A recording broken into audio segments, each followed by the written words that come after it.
awiting ito ay alay sa'yo. Sintonado man tong mga pangako sa'yo. Ang gusto ko lamang kasama ka, tumanda.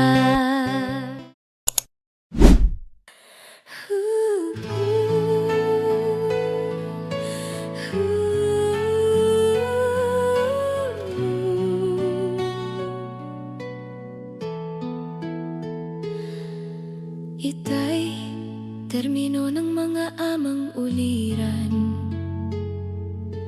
ukol sa mga anak na magiliw at magalang. Magulang na nangangarap ng kaginhawahan para sa mga anak na kanyang minamahal. Sa buhay na kanyang pinagdaraanan, maging madali man o may kabigatan, hindi niya alintana ang hirap ng buhay. May tawid lang ang pamilya sa pangangailangan. Hindi madaling maging isang ulirang ama.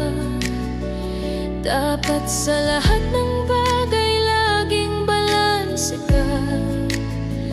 Ngunit hindi naman sila perpektong ama para hindi mamali sa kanyang mga gawa. Karaniwan sa isang ama, likas na walang kibo, marahil sa